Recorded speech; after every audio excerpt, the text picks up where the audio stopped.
Hi, my name is Wang. Today I'm going to talk about our work on optical coherence tomography harmonization with anatomy-guided latent matrix Schrödinger bridges. Why do we need image harmonization? Suppose there is a subject who needs to have retinal OCT scans using different OCT scanners at different time points.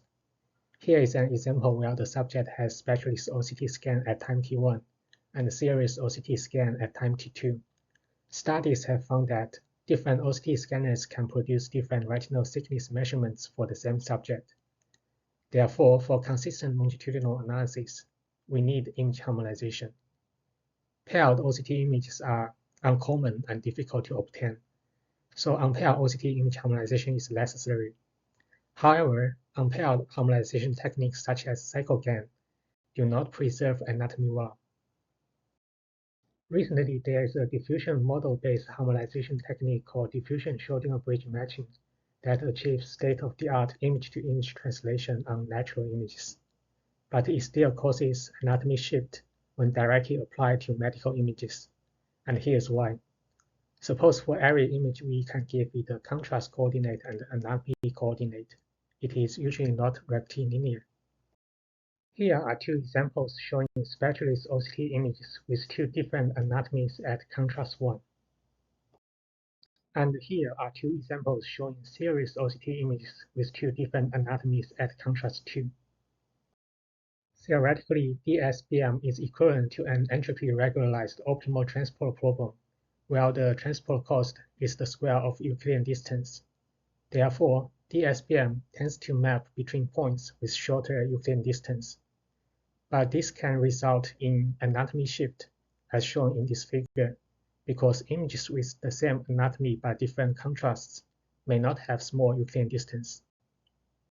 To solve this issue, we propose a method called latent matrix Schrödinger bridge. The core idea of LMSB is to construct a latent contrast space and then train an invertible map F that maps both contrasts close to the latent contrast. Then we apply DSBM around the latent contrast space. The latent contrast space is constructed using segmentation label maps. Image examples before and after applying the invertible map F are shown here. We see that before applying F, images of the same anatomy by different contrast have large Euclidean distance.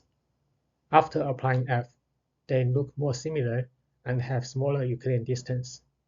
Therefore, applying DSBM around the latent contrast space will reduce the anatomy shift.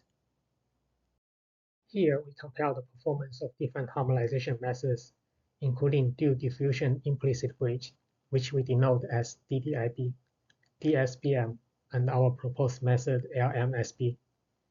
DDIB uses ODE sampling strategy, and we use both SDE and ODE sampling strategies for DSBM and LMSB. In the specialist to series harmonization, we show the original specialist OCT image and the corresponding synthesized images using different harmonization methods. The bottom row shows enlarged images from the yellow rectangle area. Red solid lines are the segmentation results on the original specialist OCT images, and the yellow dashed lines are the segmentation results on the synthesized OCT images. We see that for DDIB and the DSBM, the segmentations disagree in some places. And using our proposed LMSB, the segmentations have better agreement. In the series to specialist harmonization, we observe a similar result. In conclusion, we propose a latent matrix Schrödinger bridge framework for OCT image harmonization. We demonstrate both theoretically and experimentally that LMSB achieves better performance in anatomy preservation than conventional Schrödinger bridge and other baseline methods. Please refer to our paper for more technical details. Thank you for listening.